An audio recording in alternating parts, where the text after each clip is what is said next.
Well, hello everybody. I'm Ursula, and I'm here with my beloved friend and business partner, Anne. We are the co-founders of Be Above Leadership, and today we want to dive a little bit deeper into our 7 levels of effectiveness model.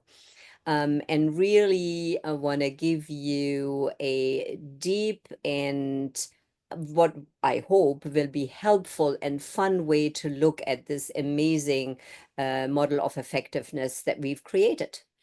I'm excited about this because we have kind of a metaphor in looking at this. And let me just, we have resources. There's some links if you want to know more about the 7 levels. We'll just remind you, this is backwards, sorry, but that the 7 levels are, we have 3 below the line, what we call below the line, less productive states, which are hopelessness, fear, and frustration. We have 4 above the line, courage, engagement, innovation, and synchronicity. And when we first started using this model, this goes back many, many years for us, over 15 years that we've been creating this model and working with it. I think in the early days, and Ursula, I'll just speak for myself, but in the early days, I really kind of saw it as a good and bad.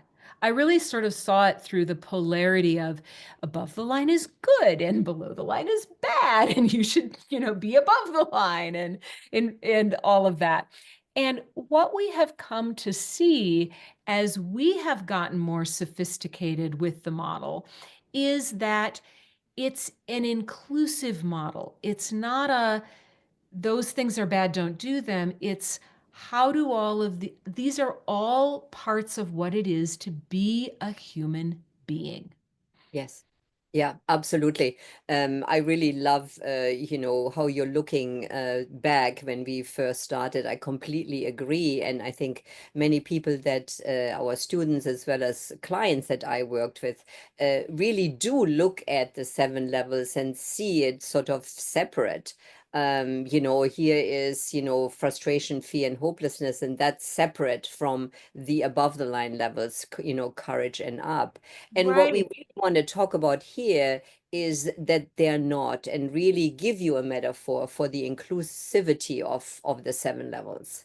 Well, one of the things that we really hold in this model, and it's really, it feels so right to me, is that it is an inclusive model. And so what we mean by that is these are sort of artificial names and even artificial numbers.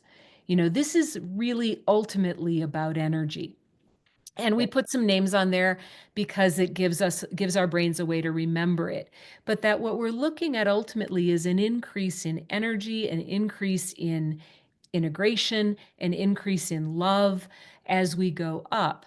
And so it's not that these are sort of 7 different ways of looking at the world, although it can be, but that it's an inclusive model. And so hopelessness, you go to fear, fear includes hopelessness. Frustration includes fear and hopelessness. Courage, etc. Engagement includes courage. So I'm thinking about Ursula, for example, I had a client say to me once, we were working with the 7 levels. Well, I think in this situation, I need the energy of courage. So I'm going to go to courage. And my thought was, well, if you are already in engagement, why would you go down? Why would you go to Yes. less energy, less love, less integration? What you want to understand is engagement already includes all the courage you need. Yes. Plus, Yes. Yeah, no, I really love that. Coming back to the level of courage, I think it really becomes fairly clear there, certainly for my clients, because when they do speak, act from courage, very often I find that's sort of for a moment. And then the frustration and fear creeps back in again. So I think in courage, it really becomes visible that courage does include all the levels below. I think it gets a little bit more intricate the higher we go, and then well, looking at I engagement mean, and maybe. I mean, I think it's just we have to, I mean, we're so programmed. I think maybe it's just Western culture, maybe not as much in Eastern culture, but in Western culture for sure, we are really programmed for polarities. Yeah. Democrat, Republican, or whatever Yeah. your political system is, Yeah. Yeah. Tories and whatever it is in England, I don't remember. Labor. Tory and Labor labor. and yeah, what are you? You're one or Yeah. the other. And that is not human beings. We are not polarities. We are all of it. Yes. We are all of these things. And it's a question of how we work with them. It's not a question of trying to get rid of them, because Yes. that would make us less human. And so when I even think about the upper levels, like, the fact that there is an energy of engagement, and one of our descriptions of engagement is tolerance, and you can see the value in everyone. That's what starts happening in the level of engagement. Well, yeah, innovation includes that, Yes. but gives more. Innovation gives us the ability to set aside our ego. So it's all that and more. And each level is, yes, all that and more. And Yes. that's why you wouldn't want to say, I always tell this story. Some of you who are consultants, you might relate to this. So years ago, when I was working as a consultant, we used a process called the 7 hats process, or the 5 hats process. I don't remember how many hats there were. There were a bunch of hats, right? And that process it's a good process, by the way. It is Hmm. not what we're talking about here, because in that process, you would look at things from, like, by wearing 5 different hats. And so you'd look at the devil's advocate hat, for Yes. example, or the cheerleader hat. Yeah. That's not this, because that was just 5 or 7 different ways of looking at an issue. This is an increase in energy and an increase in effectiveness. Yes. That's a different mode. And so for me, I always think about, I want to, tap into, in terms of the 7 levels, as much as I can, the highest level that I really can tap into. Yeah. Do you also think, and it's certainly my experience, that people just generally have a hard time including the below the line emotions and energies? There really is this, Yeah. it's sort of like grade school. If I'm, in five, I get a higher grade. And if I'm in frustration, I have failed, I failed. but Well, I I think there failed. is And that, because this kind of does look like a hierarchy, right? it does. This Yeah, is an A and that's an F, and exactly. right. And yeah, this is also just sort of part of the system that we swim in, that has that. And we've even had people say, is there a different way to draw this? And maybe we've looked at different ideas around that. This is sort of simple, but yeah, this is not like good, bad. But what we have seen, I want to talk about this distinction. What is different is the more you go up the ladder, we call it the 7 levels, the more you can include. So it's really hard for someone in courage to really include their own feelings of hopelessness or fear, or someone else's. But Yes. if you're all the way up in, innovation, synchronicity there, that's not like, oh, now you get an A in life. It's really, what I notice about people like that is they can include things, Yes. and they're They not get afraid. they get an A in including everything. They get an A in including. And so it's not like you don't have the feelings of fear or anger. But for me, if I'm talking with someone and they have a really healthy relationship with their hopelessness, fear, and frustration, that to me says, oh, this is a person who's probably done a lot of work on themselves. Yeah, absolutely. I completely agree. You I want to think, speak to that a little bit more? yeah, I do, because it's something that we are sharing in our program a lot. Because the other thing that is also increasing is our ability to become an observer of our experience, and I Yes. think you're really, really speaking to that.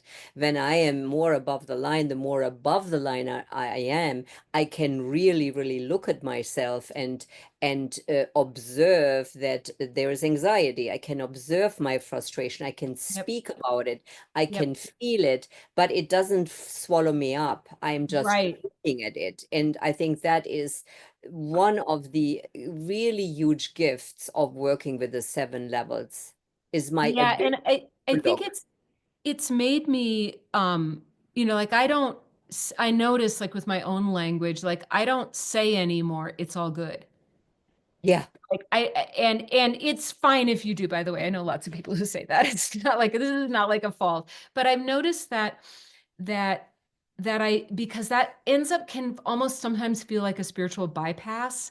Hmm. And for me, with if I'm going to have a deeply authentic relationship with someone, I want to be able to talk about all of it Yeah. and know that they have a place to share all of it, Yes. and that doesn't necessarily define them. Yeah. That the feeling of saying right now, I'm thinking about a time in my life when I was living with a really toxic person, and I really felt hopeless. I did not know how to get out of that situation.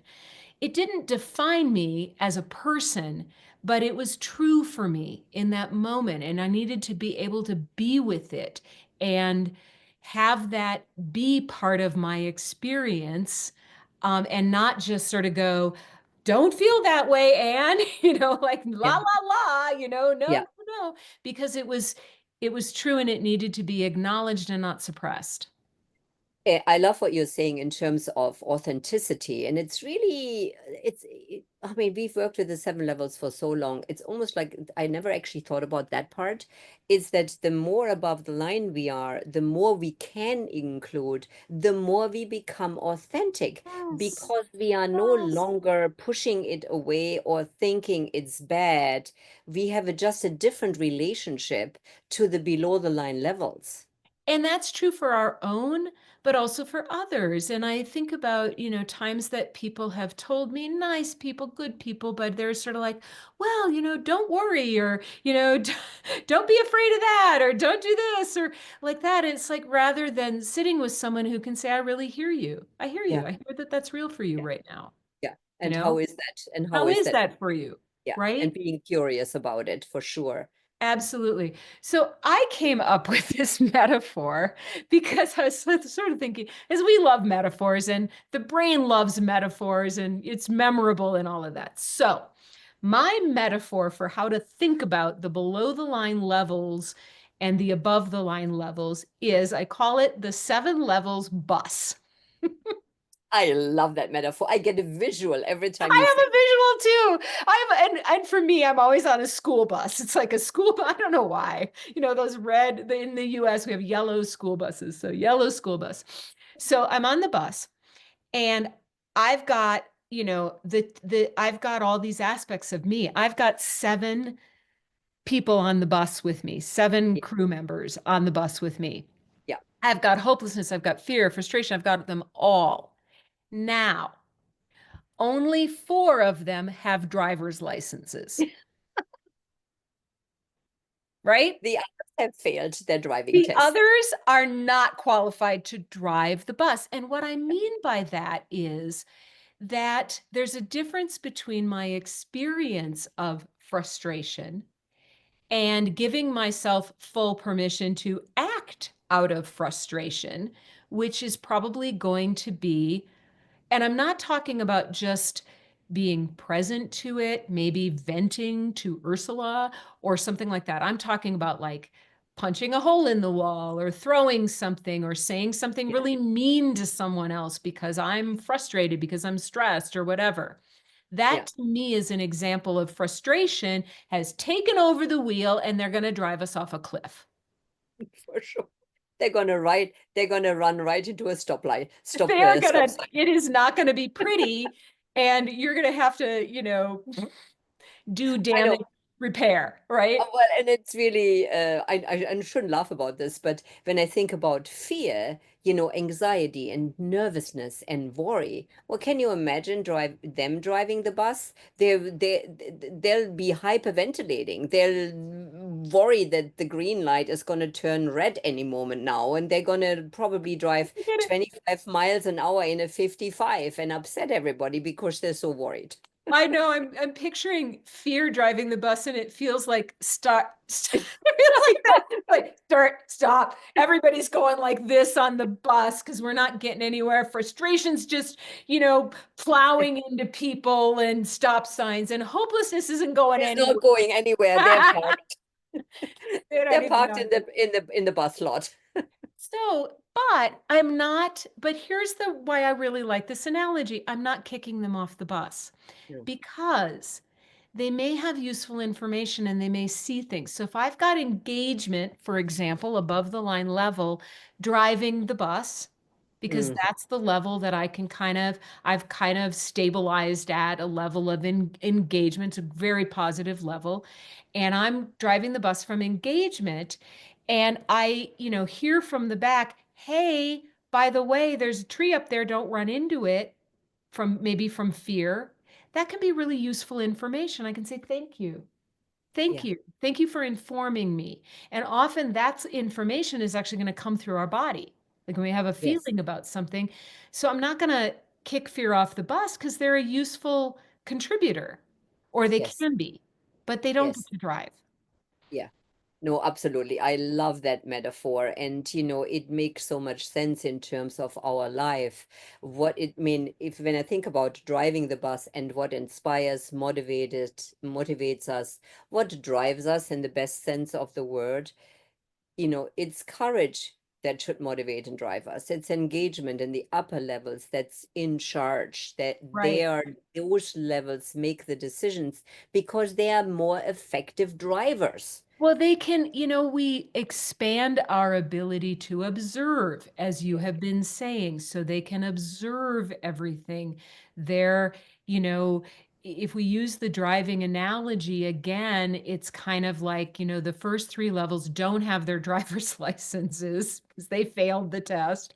Yeah. And then courage is like a brand new driver, Yeah. who's okay, safe, but they've got to have a lot of attention on what they're doing in order Yes. not to hit something. And if they don't pay attention, they just don't have the experience. And then as we, become more adept and even are looking at the higher levels, we end up with somebody who's a really good driver in every kind of circumstance, in the rain, in the snow, in the heavy traffic. You get the ability to manage. And again, this is a metaphor, but you think about, what's the heavy traffic of my life?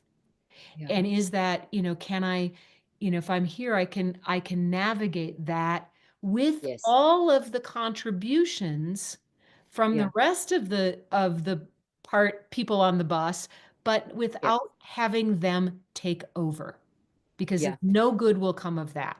Yeah. No, no, absolutely. I have a little bit of an example in terms of driving. I wasn't driving a bus, but I was driving a rental car, all the way down to Miami, and the traffic in Miami is absolutely Oh, yeah. insane. So I was really trying to drive from, innovation, being calm, letting go that I had an agenda of arriving at a certain time. But then I could also hear anxiety giving me a little heads up saying, Ursula, the traffic is going to be insane. You got to just watch it. Yeah. And courage then saying, Ursula, you've been driving all over the world, including in England, where they drive on the other side of the road. You are Right. going to be fine. Just take it Right. slow. So these voices, these passengers that I had with me in the rental car really helped me get to my destination in a fairly calm and, a good state. Yeah, and they were providing it's Yes. information. And even, we were talking about fear. I think there's a really important book written a number of years ago called The Gift of Fear. And that's part of like, listen to what fear is telling you. But I think hopelessness has a gift. The gift of Yes. hopelessness is sometimes knowing, you know, I'm not getting anywhere with this, and Yeah. maybe it's time to give up. Yeah. Or maybe it's time to seek support. Yeah. Like I can't see hopelessness it has messages for us that can be really useful. I think the best message from hopelessness is sometimes, especially for people like me who are super conscientious, Yeah. sometimes I need to know when to stop. It's interesting that you say that as I, handed the keys over to the valet parking people, and I got my suitcase, went up to my hotel room. I sort of had a moment of reflection and I thought, I don't think I'm going to do that again. I don't Let like go. this. Yeah, that insight from hopelessness, it was like, Ursula, did that really work for you that well? And it's like, no, I don't think it did. I think I might not do that again. Right. And if you don't listen to hopelessness, what you do, again, in our metaphor, is you go to Miami and you drive every time and you get upset because it's busy, Yeah, rather than saying, I could probably predict that it's going to be busy and I'm yeah, just not doing that absolutely. again. Yeah, totally. Different What's the choices. gift? What's the gift of frustration? I think that's such a great question because I think frustration really relates more to the energy of anger. It's like Yeah. really, it's got this out energy. And Yeah. I really think that maybe that's also cultural, but I think in our culture, by and large, people really have trouble expressing anger and frustration. So even knowing that there is a level that gives us an opportunity to say, you know what, I'm actually really mad at that, Yeah. but Yeah. not that we're acting from there, but feeling it and going like, man, that's frustrating. I did, That it's can be so helpful also as an energetic release. So I don't have to hold on to it and then be the volcano that explodes. right. The martyr that turns into the Yeah. volcano. And I think that anger can, really tell us where we need a boundary. If I'm Mm, angry about yes. something, then maybe, I mean, it might not always be the case, but maybe there's something that just is not working for me. And I don't need to yell, but I need to be able to be really clear, Yeah. like, and I'm thinking we've definitely had this. We were talking about a former business associate that we've had that that we just kept getting very irritated by, because this person wasn't really keeping their word or listening. And so the anger, wasn't about, tell her what's what, but I mean, we tried nice from above the line, but it was really about, it was information that said, this keeps happening and I keep getting upset. And Yeah. I've checked my own behavior and Yes. I'm clean. And I've checked it with Ursula. So she can tell me, no, you're clean. Like it's good, like that. And so maybe what this is saying is this is not the right partner. Yeah. And it Yeah. turned out to be absolutely true, was not the right partner for us. You Um, know, this leads me then to say that when we listen to the below the line levels, we become also clearer in terms of the choices we have. Yes. That's the discernment. That's the question of saying you're Yeah. not driving and I do think sort of one other thing to talk about here. Let me talk about the choice and I'll talk about the other thing. But, it's saying, I hear you. Thank Hmm. you. I'm going to use your information to make a choice. My experience is when I deal with the people on the bus that are below the line and I do that and I say, thank you for your information, they quiet down. Yeah, When I don't listen to them, sometimes they get really loud or even come up to the front of the bus and try to grab the wheel. totally. Or they Absolutely. yell from the back of the bus. And then I'm totally can't drive because they're yelling at me. Then you have to come to the stop and park. Breathe, meditate, find my way back. But I do notice that if I listen to what they're trying to point me toward, it works better than if I try to ignore it because often that anger voice or that fear Yeah, voice or that hopelessness voice will just get louder yeah, or it to the point where um, they are taking over. And absolutely. and what we've seen is it's not a value judgment, it's just massively ineffective. And that's why we call it the 7 levels of effectiveness, because it is more effective to be here up above the line anywhere than it Mhm. is to be here. This is not effective. They're not good drivers. So, No. all right, have we landed that metaphor, Ursula? What else do you want to add I before we am say goodbye? totally, I think we've landed it. So We hope you enjoyed this and also give you some new insights about our wonderful 7 levels model. So check out our website. The model is on there, into multiple languages. So check it out. And thanks for listening. Thanks, everybody. Have a great day. Take care. Bye-bye.